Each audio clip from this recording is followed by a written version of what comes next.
Hello, friends. A very warm welcome to yet another episode of Pioneers of the Smart World with Lipika Sud. I'm delighted and honored to welcome one of the most distinguished architects in India, architect Raman Sikka. Featured in Forbes as one of the top 30 architects in India, Sikka Associates Architects began their journey in 1981, which was established by his father, Mr. S.R. Sikka. Raman Sikka, a product of School of Planning and Architecture, New Delhi, took over the reins of SAA after graduating, and today it is a leading and respected architectural design consultancy firm in the country. They are over 100 people strong, and their team comprises skilled and experienced planners, architects, designers, and engineers. Their work mantra is Live by Design, which has helped them achieve great heights. Apart from making efficient and cost-effective buildings, SAA is big on using green technologies to create spaces that are enjoyable and environmentally friendly. Their own head office in New Delhi is LEED Platinum rated, which is a live example of their commitment to sustainability. With projects across the globe in 6 continents and 51 countries, they have worked in sensitive natural settings, historic towns, and growing cities. Known for designing some of the finest airports in India, like the Kolkata airport, they have to their credit the design and architecture of the Commonwealth Games Village, the Trade Facilitation Centre, and Crafts Museum at Varanasi, the Prime Minister's Museum at Teen Murti, New Delhi. The airports at Chandigarh, Mangalore, Jaipur, and institutional projects like IIT Ropar, Shiv Nadar School, Greater Noida, IIT Jodhpur, and some of the finest office building projects like Unitech IT Park Kolkata, Vipul Tech Square Gurgaon, LNJP Hospital, group housings like Ayurvigyan Nagar housing for NBCC, Trump Towers form part of their exhaustive portfolio. This 35-year-old practice, with its huge body of work, truly encompasses the length and breadth of a vast country, from Leh to Andaman and Jodhpur to Shillong. In recent years, their presence has expanded to neighboring regions, namely China, Bhutan, Sri Lanka, and Oman. The comprehensive nature of the portfolio reflects the wealth of their experience and expertise developed by them over the years. So let us hear it from the man himself, Raman Sikka. A very warm welcome to you, Raman. Thank you so much. It's just so wonderful to be in conversation with you. I'm really looking forward to hearing about you, the man behind the big brand Raman Sikka. Tell us a little about your early life. Well, thanks so much for the interview. I think it's a really amazing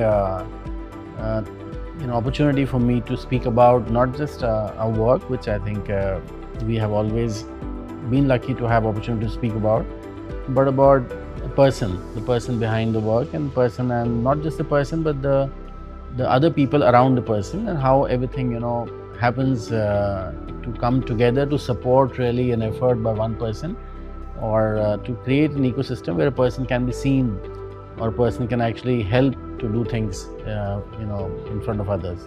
So since your question is about early life, what I can recollect from my earliest years till about the age 5, let me say. I was born in 68 till 73. We were a very small family, first of all, and of course I'm the only sibling, so it was just my parents and me. There's 3 of us, and we had very simple, humble beginnings. My parents had come from Pakistan after partition, and they came to Delhi and its neighboring city. My father was studying at the time, then he took up job and so on, and my mother was teaching in schools. So between the two of them, they were always very busy with their own works, of course, but of course spending time as a family. I had my grandmother to look after me also. So a small family, simple beginnings. And the first 5 years we were living, on rent accommodation, either in Kidwai Nagar or another part of South Delhi. I had, of course, I think memories only of my parents being very busy with their work, doing a lot of hard work. That definitely I remember. And the family, the larger family, to actually support and work and play with me. Okay. So that's something which I think the first 5 years or so I can say. Okay. It was in '73 that we actually got our own house. So father had purchased a plot from government, and then he set up a single-story house with whatever money we could save at the time. And that was really, I think, my first moment of, let's say, experiencing architecture or a design of a space. Okay. Because when we moved into the house from a small, 1 or 1.5 bedroom rented accommodation, and to this one-story house, that suddenly this whole feeling of, a new big space with so much light and so much, space for everything around. That I think something which really stayed with me for quite some time, and that sense of space was really quite wow. So when even in a very was, simple house. Okay, when it was coming up, you were also involved? Or did you ever go to the site? I was too small. Okay, so but you kind of got an idea that a building has been created, and now you have a sense of space there now from what you were staying in earlier. We used to go to site only to play in the foundations and all that, in trenches with the other friends. Okay. But not to do anything else. Okay. So I think it was the first experience of architecture at age 5, which I can really say that surprised me and stayed with me for quite some time. After that, of course, I think, as I said, my father was in government service, and till he finished his first 20 years of government service, he continued to be with CPWD. And at the same time, he was also trying his best to do anything else in his free time that he could. So he was doing some, other works, whichever his friend circle and others that you could bring to him. So he was definitely a very busy father. Okay. And even on holidays, even on Sundays, I remember very clearly that he would always be away and doing things. And I guess that hunger and that need to save for the family, to do better, is really strong, especially if you're coming from a background where you have really needed to do all this. When you've had so less, then the hunger for more is even stronger. So that's something which I remember from early years. So that hunger is something that has kept you going. I think for doing more and growing and well, of course, my father's presence, because if I didn't have any brothers or sisters to distract or to play with, so it was obviously a lot of time spent within the three of us as a family. So my father's work definitely has been a very, very strong influence. So, and School of Planning and Architecture, as in choosing architecture as a subject, was a given thing, or was it out of choice? How did that happen? Yeah. Well, actually, from what I remember, around middle school, 7th, 8th classes, I was interested in 3 fields, as options for my career. So I was good in sketching, I was good in drawing and all that. So whether it is school competitions or in art, I was always pretty good, I can say that. But I wasn't very sure if I would be an architect. Okay. I was interested actually a hell of a lot in astrophysics and astronomy and all that. Okay. And that is something. That's something which truly fascinated me at that age. And if I had to pick up a book on my own outside of the curriculum books, it would be definitely something on astronomy or astrophysics or something like that. And I was reading quite a bit at that time. Okay. Or the third option was, I think, with many boys would have had as a pilot. Okay. So as an aviation, which I think is more of a fancy than any true understanding of what it will be. But none of those actually had an anchor. So when you don't have an anchor, when you don't have a clear understanding of how it will pan out, how it will actually transform into a career, what do you do to get to it, and how it will actually feel like being a pilot or being an astronomer. Right. So there was no real anchor that But here I'll ask you one interesting thing that I noted in your qualifications that you have, is that you also have a diploma in export management from the Institute of Export Management in Delhi. So what was that all about? I was interested in I think just not particularly export, but in reaching out kind of a thing. Okay. In fact, I'll come to it in a minute. Okay. So these are the three things that I was interested in: All right. astrophysics, being a pilot, or architect. Okay. Because of not having an anchor to relate to in the other two fields, and with my father being there as, of course, all the time a very busy architect around, so that was very obvious that as a default I'll get into it. Okay.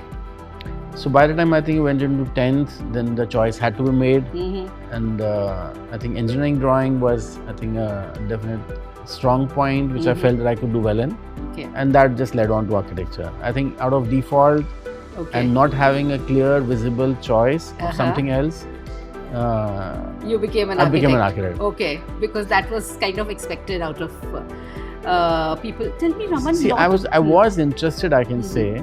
I wasn't very sure if I would always end up doing really good or really frontier architecture, if I can call it. That feeling I wasn't sure of. That feeling came much later, that I would like to do something very different, very bold and exciting. But at the time, early in my career or the later part of the schooling, that feeling of being a strong architect wasn't very sharp. Okay. It was, I would rather be a strong, astronomer than an architect. Wow. Or a pilot. Now that's the point to ponder, I must say, because I know, there's an age where a lot of us are confused. There are multiple things that one needs to try out, and I think I can say this to the audience listening to us, especially the young audience, is that it's good, it's fine to try out multiple things. Just because your father is a doctor doesn't mean you have to be a doctor. Sure, absolutely. And so on and so forth. So just because your dad was an architect didn't have to be that you would be an architect. However, you found your passion after trying out and looking at and probably considering other options. So great. I mean, I'm so happy to know that there are people like you also who go through the same trajectory that others go through. That's life, actually. You'll always have opportunities for various things. You'll always have choices to make. You cannot look back and say that you did the right or the wrong thing, but whatever choice one has, I think, taken at any point of time, you can only go ahead with it. You can only try and go ahead with the choice as well and as strongly and hope for the best. That's all.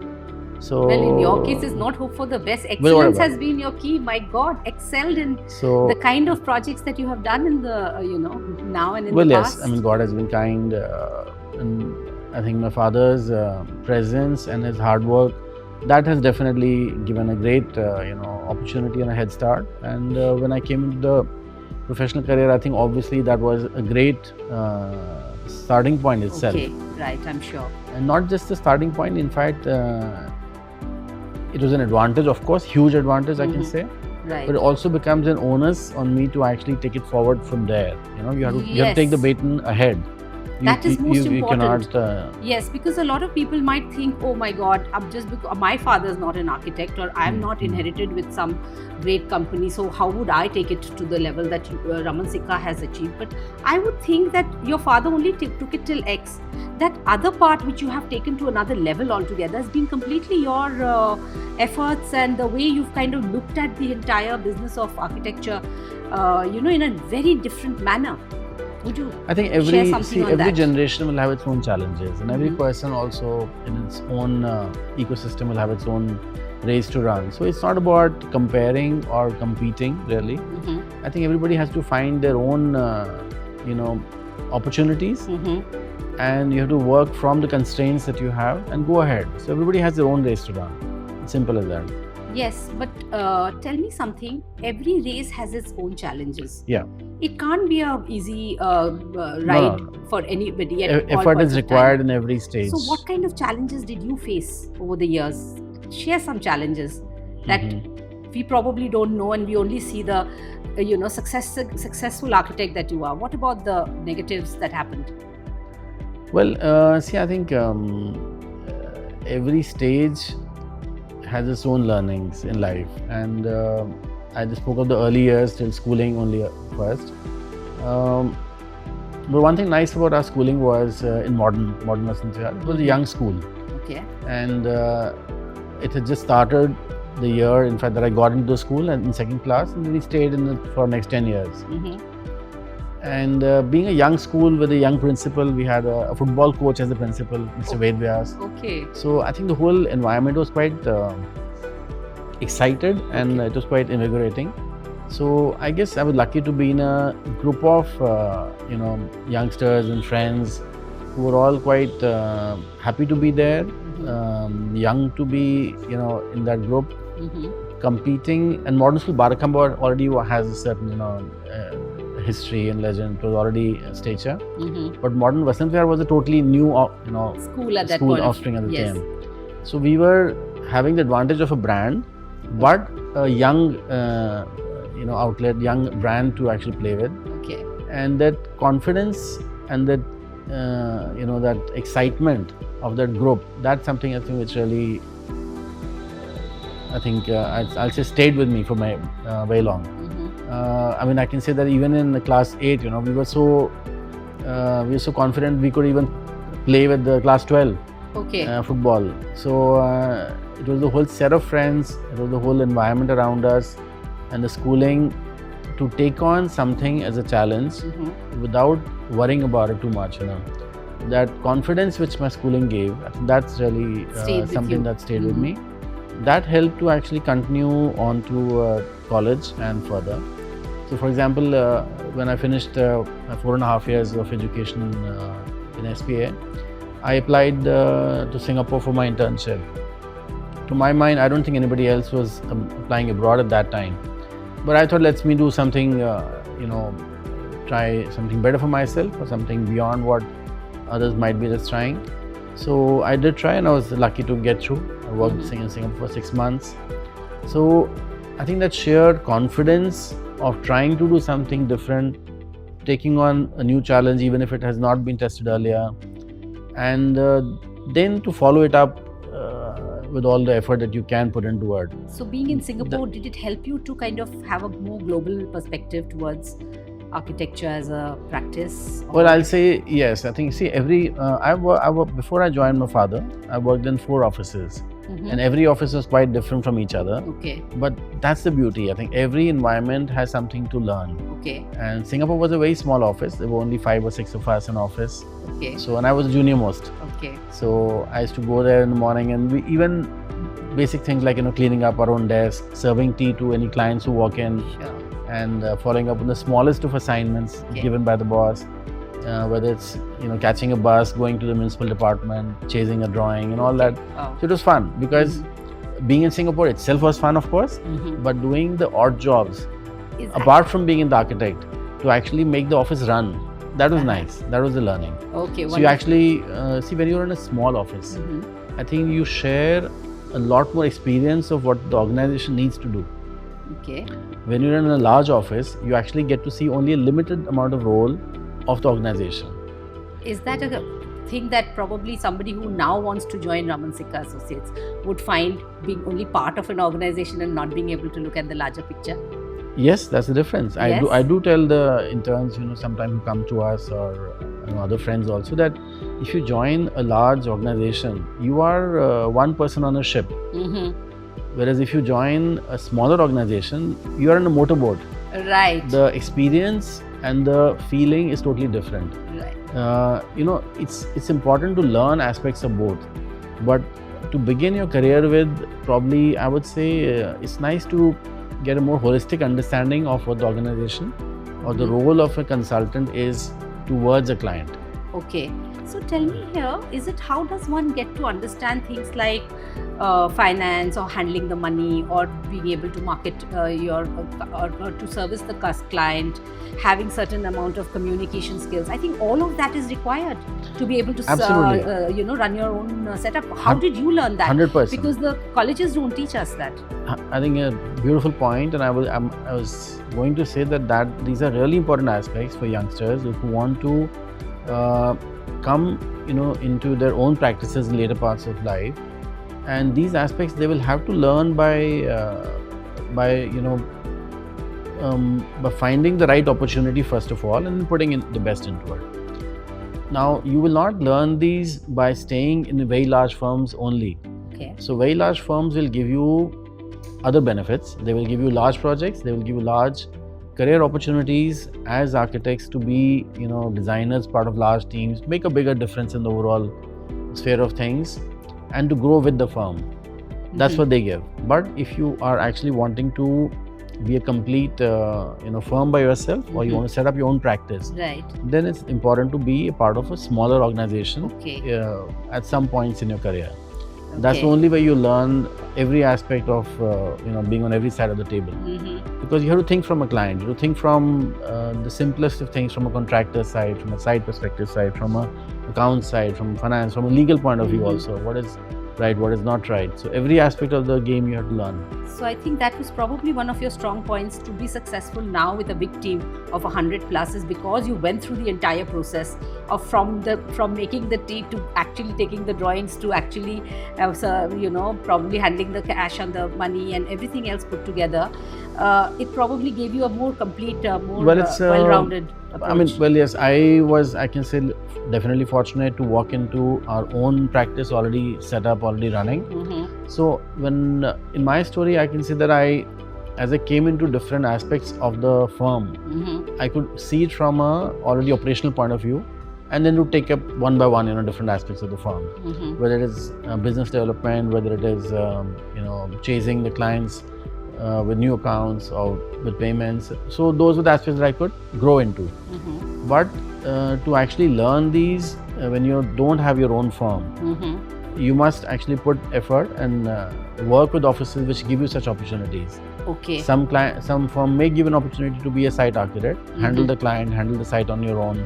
Some may put you in a business development role, that show presentations, chase up new clients, follow them up, right, see what they want. So those are the kind of roles which are, I think, very useful in a later part of the life, especially if they want to set up their own practice. Okay, so that's beautiful points, I must say, that to set up one's own practice and that I guess goes for any entrepreneurial practice. It doesn't have to be necessarily an architecture Sure, of course, firm. It could be anybody in the creative field who would want to set out, has to learn actually from the bottom up, and from the grassroots, I guess. So I strongly recommend that you must, irrespective of what you do later on, but you must work with small organizations, small offices, get a hands-on experience of every little bit that happens in an organization. Okay. What about creativity per se? Is it necessary that for an architect to only focus on architecture like you have, or maybe an artist only to focus on art? How about having other aspects of one's life, having other hobbies? Do you have some that you can share with us? I was always interested in a bit of sports, so tennis and all I definitely enjoy. I still try and keep up whenever I have the time. Okay. But hobbies, if you say, architecture is a profession that you get married to, Okay. so it doesn't leave too much time for other hobbies. Okay. But I used to dabble into painting. Okay. So in fact, interestingly, we sometimes when we have a chance, maybe once a year or something like that, as a family we make a painting. Oh, wonderful. So all four of us, with my wife and kids, Okay. or even my grandparents also, sometimes we just make, all six of us will make one painting. All of you together, as in how does it work? Somebody's sketching and somebody's filling the colors, it's like that kind of a thing. So we have in a house one painting which has Okay. 6 small parts, wherein each of us has drawn an image of one of our favorite holiday destinations. Wonderful. Or just a simple thing like 6 trees, so all of us have drawn one tree each, whatever shape, whatever color, whatever size you want. So it's just interesting. And they're all adorned on the walls of the house? They're Oh, very much on the wonderful. walls. Fabulous. So we dabble into a painting a bit, sports somewhat, travel whenever possible. I think whatever time I honestly can take out, I just get out with the family to travel, and that travel is also a hobby and a learning at the same time. So architecture is pretty much your, as you said, your wife. But what are you as a husband at home? Is it the same hard task master and the workaholic that Raman Sikka is at office, or is it somebody else at home? See, my father has been a workaholic, I'll say that. So, and he says that good or bad, but his entire life he's been working. He's not himself developed too many other hobbies, had time to do that, let's say, which he feels otherwise now. But during his career, he's been so busy and he's been so involved with his work. And watching him all the time, watching him being a strong influence, I think it has kind of seeped in. I also try and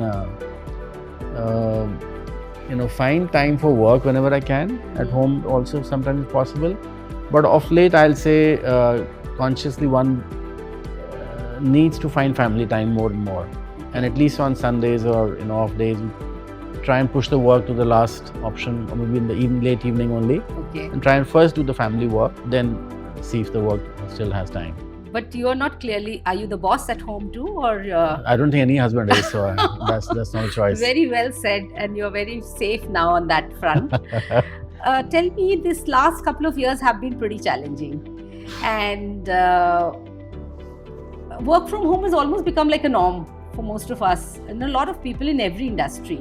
Yeah. So how has that impacted your practice at one level, and how has it impacted you at another level, at a personal level? See, personally, we were always working from home to some time. It was not that work ever finished when we came home. So as a proprietor, let's say, or as a head trying to do more and more work, we're always busy with work at home also when we have the time. But I think the difference is now that you have many more staff, many more people, many more, especially the younger staff, who are perfectly happy and capable to do work from home. Okay. So that's a very clear perception. See, earlier, I think up to 2019, we could not tell staff to do a drawing work or do a lot of work from home. Or if they're sitting the entire day at home, we would even find it reasonable to expect them to sit the entire day or entire week at home and do work. Absolutely. Whereas now that's not too bad. It's like as long as the work is being done, it's quite fine.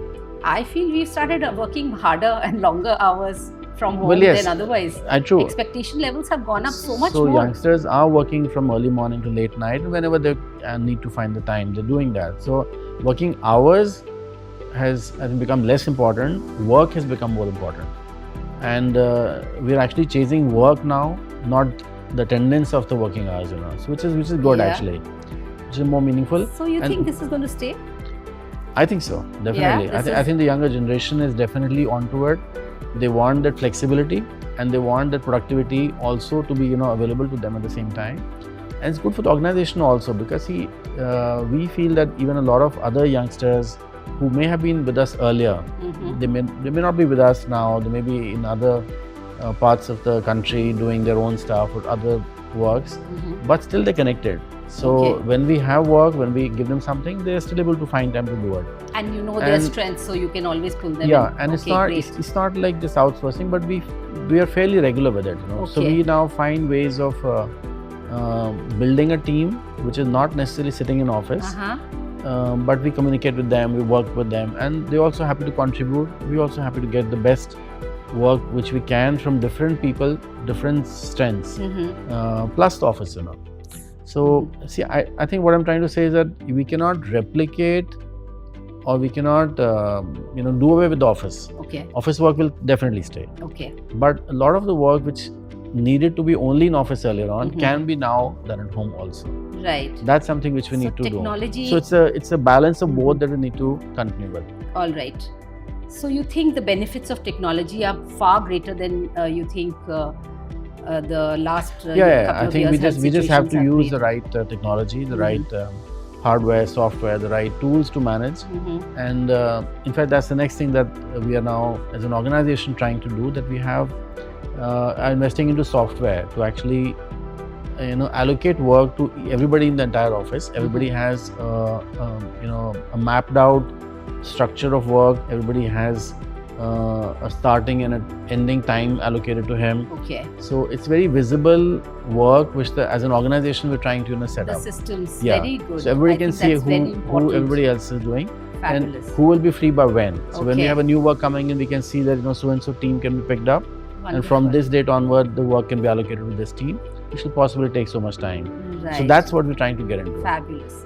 So tell me, Raman, sustainability has been on the top of your work ethics, and so is it as a buzzword, so to say. Sustainability is being talked about everywhere. Needs to be. Wonderful. But besides sustainability, you also talk about smart, which is what you just said about systems, about technology coming in. Smart homes, for that matter, is very, very becoming, the norm. Sure, Smart yeah. offices are becoming the norm. Tell us about a little more about both the aspects of sustainability in your office. Your office has a LEED Platinum rating, and also the smart part of your office. I think sustainability is a more measurable aspect of the good part of architecture. Good architecture was always sustainable, I'll say. I mean, it was never not sustainable. If you were, even when the earliest buildings that we see or the earliest architecture that we see, you always had practical, sensible climate considerations or planning considerations. Your basics like light, ventilation, placement of building versus landscape. I think those are always needing to be correct. Plus, of course, things like insulation and use of resources like water, electricity, all those were there. But now, of course, once the scale of projects is increasing, and also the teams working on the projects are far bigger. Okay. So it cannot be just left to being discretionary or a perception of good architecture or not so good architecture. So which is why I think the measurement of sustainable aspects has become very important, and which is why buildings' performance on these parameters is what is giving its green rating. So how do you update yourself? Because global standards towards green is very different from the global standards or the standards that we think are applicable, particularly in our country.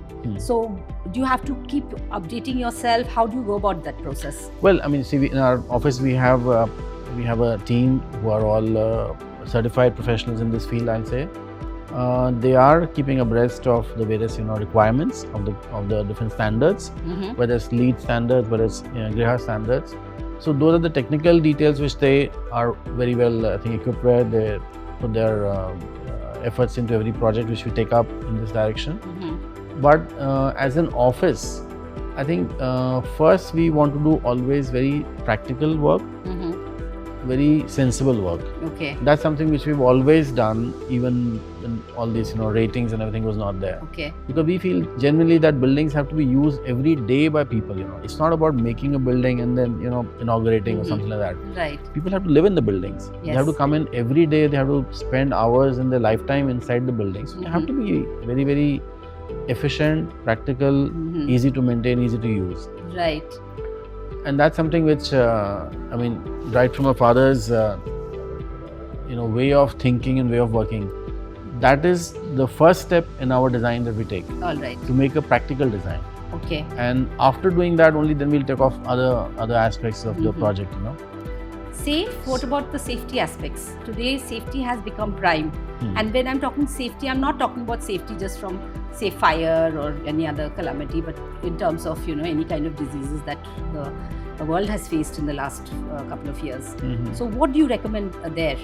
Again, I think planning itself can make a big difference to safety.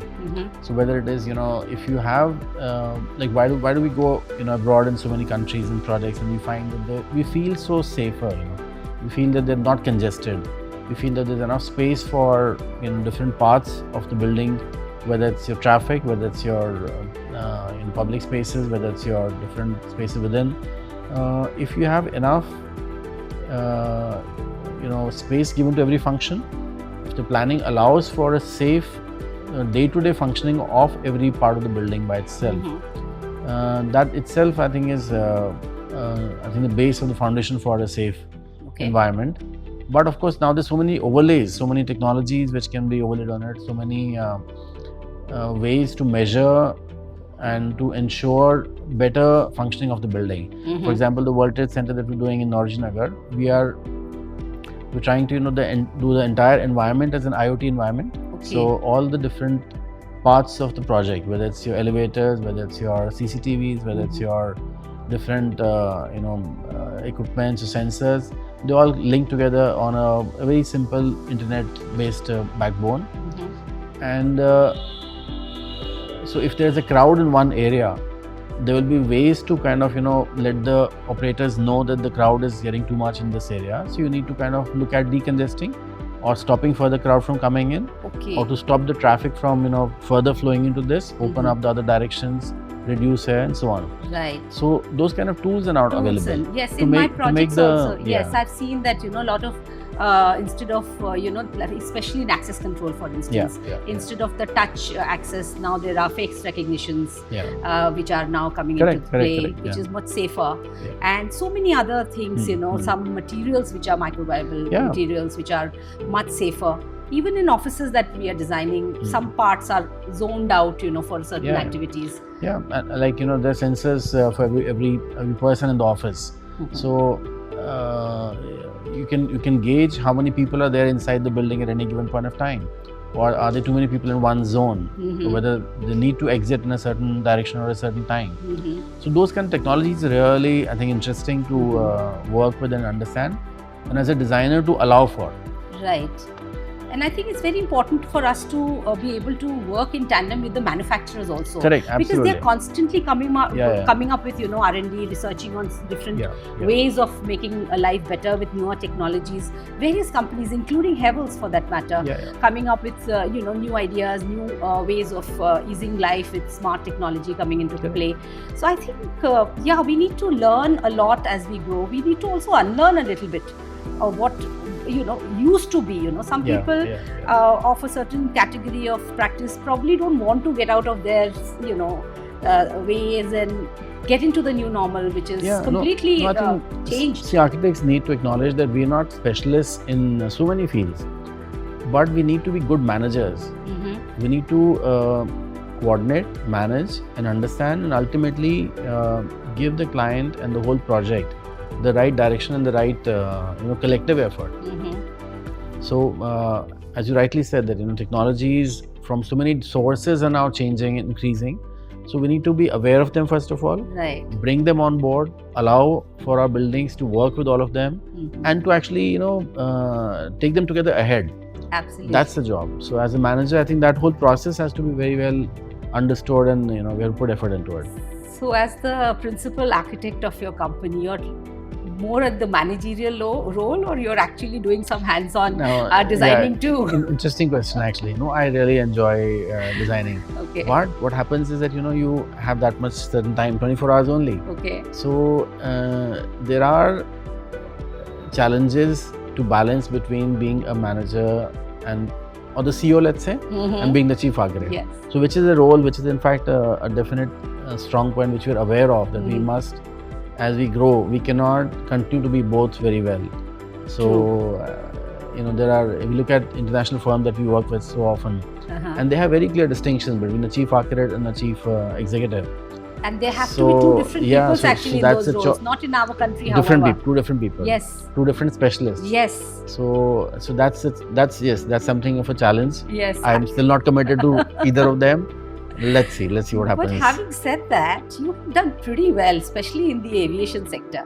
What is the mantra there? How have you managed to bag some of the most prestigious airports across the country and doing more? That answer my father should give actually, honestly. Okay. See, he was, looking back, life has small dots which somehow connect together and take you to a line, So when he was he joined government service in CPWD, but right from beginning he was in deputation to aviation department. Okay. So he got the opportunity to work on airports very early. Okay. And at that time nobody else was doing airports, and in fact till very late government was the only organization, the only client doing the airports. Nobody else was into this field. So he was fortunate, I'll say, that he, from his early career, he was involved with, focused on, exposed to a lot of aviation work, which when he left government also, that experience and expertise, I think it stayed, and that helped us to get on to more aviation work. Okay. But it's not just that, it continued to be your interest in the way you do it also. So I think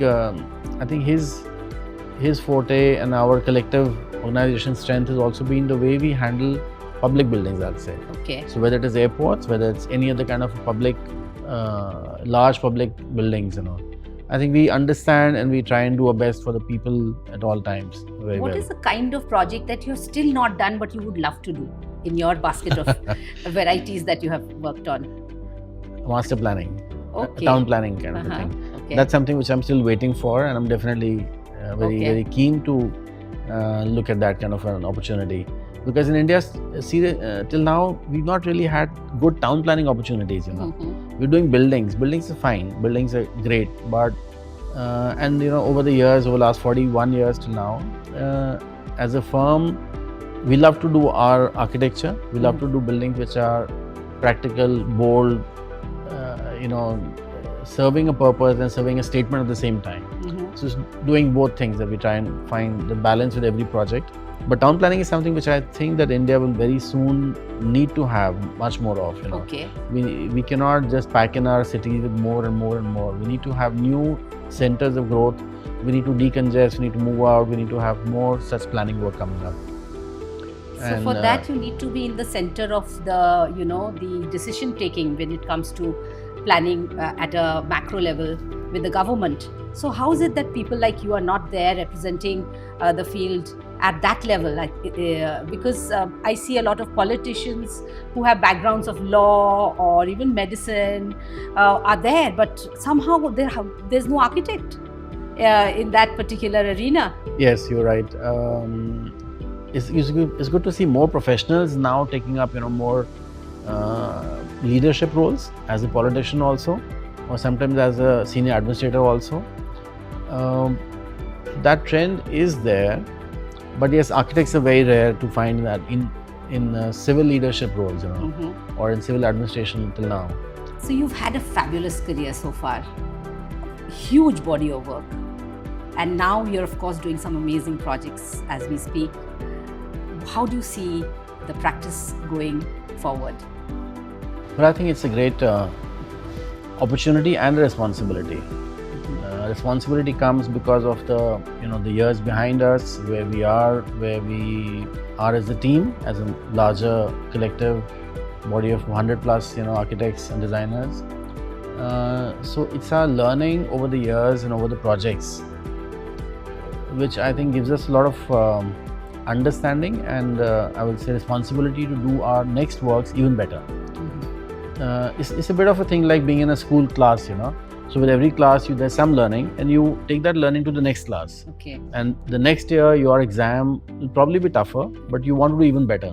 Right. So it's the same kind of a feeling that as an organization we find, I can say ourselves in that all the learning and all the mistakes of all the projects. Some projects, the finishing was a problem, some the client handling, some the speed at which we delivered. So various kinds of issues happen in various projects, and all these become learnings with you. Right. And I think every project is a great learning for an architect. And that 3 to 5 year cycle of delivering any large project will book at the end of it, So with every project that we learn onto, I think the hunger for the next project and the need to do the next project even better is more and more. Right. So that's something which is very exciting. And I think that the projects which we now enter into, the engagements that we now take on, the years ahead of us as a team, as an office that we look forward to, I'm sure we'll be able to do even better work because of the mistakes that we done earlier. Okay. So the mistakes are a problem in past, but I think that's exactly what is our strength for the future. Beautifully put. I think two very clear things are coming out. Yeah. So I think that's the excitement that we see in our work, and which is why we try and do our work as honestly as we can. Put our all our learnings into it. We try and work with every project, every client, with a little fresh approach also. Let's see what more we can put into it. See what new things we can do into it. Okay. So I think as hopefully as we go along, our clients trust us and our teams deliver on the trust, and that's what we need to do. Beautifully put. My God, so many learnings in just a few sentences that you've just said. I can clearly see this burning desire of yours to be able to do better and better as you go along. A lot of people would probably think they've already achieved so much, but looks like there's so much more to come by in your career. I think as an architect, in fact, that's architects have a slow learning, I'll say, because until you complete a project, you've not finished that class, So with every cycle, with every project, you'll be learning a bit. Fabulous. And which is why I think some of the the most incredible work across the years of almost any architect that you see have been in the later years. Okay, yes. So this is because, as you said, and that's around the world, I'll say, you know. that you learn from your mistakes and you learn to not make those and to better them. And also a very beautiful lesson that I just learnt is that it's better to work with the client, understand their needs and grow with them and add a little extra to whatever they are expecting. Actually, it's both ways, you know. See, clients can be eager almost always, but how a consultant builds the hunger together, and how you work with the client to actually benefit the project, that's something which should come with a little bit of experience and age and so on, you know. Okay. So which I think it's either the architect or the firm or together. Yes. That's what they need to do more and more. Okay. So which is what is if you see the largest firms in the world, they do it very well. Right. Or if you see the best architecture in the world, it's done mostly by, you know, people who have gone through a lot of experience and then relatively the later part of the career. So that's when the most fantastic work happens. Okay. So is that most fantastic work yet to come in your case? Well, the later years are yet to come, so hopefully let's see. I don't know. Well, I would say all your projects have been absolutely fantastic, but I'm so happy to know that you are yet to give your best. And that's what you are looking at, and that's a great message, you know, that hunger that you're talking about, that not being 100% satisfied and looking at more and better and bettering yourself and the organization. That's a beautiful way in the I always remember Steve Jobs, stay foolish, stay hungry, really sharp. A very sharp statement. Right. I think so beautifully, so appropriately said. Thank you so very much for this wonderful engagement that we had, discussing so many aspects of your life. You have been so candid about all that you have gone through with your life, with your pleasure. It's been a pleasure. And I would in fact like to end the interview with even, why don't you share your thoughts for the years ahead, for the profession or for your particular body of work?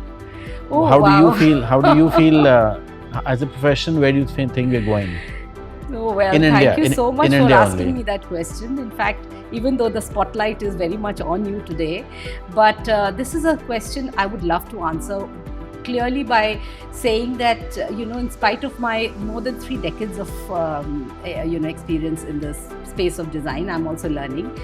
There's a lot of very good Indian art and craft that is not being looked at in the way and respected and given the dignity that they deserve. And I think as designers and artists and architects and design practitioners, we should all create a situation where we give them a helping hand, handhold them, make them, you know, more discerning to the end consumer by contemporizing them, and not just making it the awareness be there in our own country, but globally. There's so much that this country has to offer. And honestly, the pride of our country, the pride of India has to be talked about in every project that we do, be it in art, architecture, any other design industry. Very nice. And I completely agree that, you know, it's not just the old architecture, it's the art actually. It's the art behind and around architecture, which is what real, you know, our heritage and our culture is actually. And that if we are finding a way to, you know, bring into our architecture also in the years ahead, if we blend the heritage into the future, that's something which is really, you know, going to create something special, definitely. So beautifully put, blending heritage, that's the old, into the new. And that's where the challenge is, and that's something beautifully, and I think the outcomes can be exceptional. And it's architects like you who can actually take it to the next level. And since you are doing projects globally, what better but to bring, you know, collectively like-minded people and be able to showcase it to the world. Thank you once again. Thank you so much. Thank you. Some extremely interesting thoughts and ideas by architect Raman Sikka. I'm sure we all have to think about it, ponder on it, and imbibe it in our practices. A big thank you to all of you. You all have been a splendid audience. A big thank you to Havels for having created this platform in which we are able to celebrate the lives and journeys of successful and accomplished people and share their ideas and thoughts. Stay smart, stay safe, stay smiling.